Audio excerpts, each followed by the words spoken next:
آج کے زمانے میں ہم سب میں سے بہت سارے لوگ جس ایک سنگین غلطی میں مبتلا ہیں وہ ہیں غلط کمنٹس کرنا. فرد پر، قوم پر، واقعے پر کمنٹس کرنا. یہ کمنٹس کرنا دراصل تبصرہ کرنا ہے. کمنٹس کرنے سے پہلے آدمی کو سوچنا ہے کہ مجھے اس کا جواب اللہ کے سامنے دینا ہے.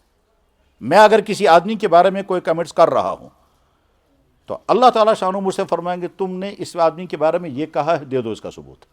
اس وقت کی صورتحال کیا ہے؟ بلا دھڑک کمنٹس بھی کیے جا رہے ہیں، شیئر بھی کیے جا رہے ہیں، لائک بھی کیے جا رہے ہیں. لائک کرنے سے پہلے سمجھنا ہے مجھے جواب دینا ہوگا. شیئر کرنے سے پہلے مجھے جواب دینا ہوگا کہ آپ کیا چیز دوسروں کو سنا رہے ہیں، اور کمنٹس کرنے سے پہلے جواب دینا ہوگا. بس میں ٹاپک ختم کر رہا ہوں، اس کے لیے قرآن کی آیت سناتا ہوں. اللہ تعالیٰ شان ارشاد فرماتے ہیں ان السمع والبصر والفؤاد کل اولئک کان عنہ مسئولا. ایک ایک چیز میں سوال کروں گا. تم نے دماغ سے کیا سوچا یہ بھی میں پوچھوں گا. تم نے آنکھ سے کیا کیا دیکھا میں یہ بھی پوچھوں گا. تم نے کیا کیا تبصرے کیے میں یہ بھی پوچھوں گا. حضرت عمر بن خطاب رضی اللہ تعالیٰ عنہ رات کو گشت کرتے تھے. حکمراں ہونے کے باوجود حضرت عمر فاروق رضی اللہ عنہ رات کو مدینہ طیب کا راؤنڈ لگاتے تھے. کہیں کوئی واقعہ اگر ہوگا تو میں اس کی کیا مدد کرتا ہوں. اسی عجیب جی واقعات ہیں، بہت عجیب جی واقعات ہیں. حضرت فاروق اعظم رضی اللہ عنہ مدینہ میں رات کو گشت لگاتے رہتے تھے تو یہ بھی واقعہ پیش آیا. یہ بھی بہت عجیب واقعہ. اس میں سے ایک واقعہ پیش آیا. آپ جب باہر نکلے تو باہر سڑک پر ایک مرد اور عورت بات کر رہے تھے. تو آپ دم جلال میں آ گئے، یہاں سڑک پر کیوں بات کر رہے ہو؟ تم کون ہو آپس میں مجھے بتاؤ. اس کے بعد انہوں نے کہا حضرت ہم میاں بیوی ہیں. کہنے لگا میاں بیوی ہو تو سڑک پر کیوں بات کرتے ہو، اپنے گھر میں جا کے کیوں نہیں کرتے؟ کہنے لگا حضرت ہم یہاں کے ہیں ہی نہیں. کہنے لگا ٹھیک ہے یہاں کے نہیں ہو، جہاں جا رہے ہو وہاں جا کر بات کرو، یہاں سڑک پر کیوں بات کر رہے ہو؟ کہنے لگا حضرت ہم باہر سے آئے ہیں، ہم یہی تو مشورہ کر رہے ہیں کہ کہاں جائیں. تو حضرت عمر فاروق نے فرمایا میرے بھائیو، دیکھنے والے کو کیا پتا چلے گا کہ تم یہاں کے ہو یا باہر کے؟ دیکھنے والے کو کیسے پتا چلے گا کہ تم میاں بیوی ہو؟ دیکھنے والے کو کیسے پتا چلے گا کہ تم مشورہ کر رہے کہاں جائیں؟ دیکھنے والا تو دیکھ کر کہے گا ایک مرد اور عورت سڑک پر بات کر رہے ہیں، اور اس کے دل میں جو برے خیالات پیدا ہو جائیں گے اس کو کیسے تم روکو گے؟ تو وہ کام نہیں کرنا چاہیے جس کام کی وجہ سے دوسرے کو غلط فہمی میں مبتلا ہونے کا خطرہ ہو. اور اس کو کہا گیا کہ خبردار بدزنی مت کرنا. یا الذین آمنوا اجتنبوا کثیرا من الظن، اے ایمان والو بدگمانیوں سے بچو.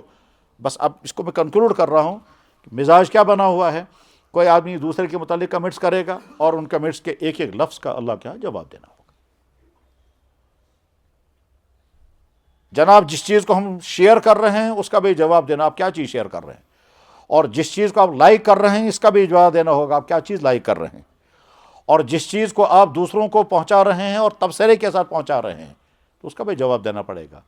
تو سب سے بڑی عافیت یہ ہے کہ اسے اپنے آپ کو دور رکھنا چاہیے. ایک آدمی نے کوئی بات کہی اور ہماری رائے میں وہ غلط ہے، ہم کہہ سکتے ہیں یہ رائے غلط ہے، لیکن ہم اگر یہ کہیں گے یہ اصل میں دین کا دشمن ہے، اس لیے یہ بات کہی، یہ جو دین کا دشمن میں نے جملہ بولا اس کا مجھے جواب دینا پڑے گا. میں نے اس کی نیت پر حملہ کیا. سامنے سے ایک ایکشن ہوا، اس نے ایک بات کہی، مجھے اس بات سے اختلاف ہے، اس پر میں رائے قائم کروں گا یہ اصل میں دین کا دشمن ہے، یہ اصل میں قرآن کو مانتا ہی نہیں، یہ اصل میں یہ ہے، یہ اصل میں یہ ہے، یہ جو میرا تبصرہ ہے اس تبصرے کا مجھے اللہ کے ہاں جواب دینا ہوگا. اس کی رائے غلط تھی تمہاری رائے کے مطابق، مگر اس کی نیت پر تم نے حملہ کیا. ٹھیک، ڈاکٹر نے بہترین انداز میں سرجری کی، سرجری فیل ہو گئی. اب آپ کہیں گے اصلی اور سمس مقصد یہ گھس گسن، یہ جو جملہ ہم نے بولا اس کا مقصد یہی تھا. ابھی چند دنوں پہلے ایک صاحب کی بچے کی آنکھ کی سرجری ہو گئی، اس کے بعد پھر اس آنکھ میں انفیکشن ہو گیا تو آنکھ خراب ہو گئی. اب یہ کہتا ہے میں ڈاکٹر کے خلاف کیس کروں گا. میں نے کہا وہ تو الگ مسئلہ ہے. کہنے لگا اصل میں وہ ڈاکٹر ہے ہی ظالم، اس کی نیت ہی خراب تھی میرے بچے کی آنکھ میں. میں نے کہا ہم کیسے کہہ سکتے ہیں بھائی اس کی نیت خراب تھی؟ تمہارے بچے کی آنکھ خراب کرنے کا مقصد کیا تھا؟ یا تو اس کو غلطی ہو گئی یا تم نے بھی احتیاطی کی ہوگی اور انفیکشن ہو گیا، لیکن تم اس کی نیت پر حملہ کرو گے سوز ویسان یہ نیت پر حملہ کرنا صحیح نہیں ہے، اس کا جواب دینا پڑے گا. بس ٹاپک اینڈ ہو رہا ہے. کنکلوڈنگ، جناب غلط کمنٹس کرنے سے اپنے آپ کو بچائیں، غلط تبصرے کرنے سے اپنے آپ کو بچائیں، حدود کے اندر پابند رہنا سیکھیں. فرق مراتب کرنا ضروری ہے کسی کو فوراً یہ کہنا یہ ہے، یہ فلاں ہے، یہ فلاں ہے، اس سے اپنے آپ کو بچائیں، اور اس کا ورنہ تو خدا کے ہاں، اللہ کے ہاں جواب دینا ہوگا، بس بات ختم ہو گئی۔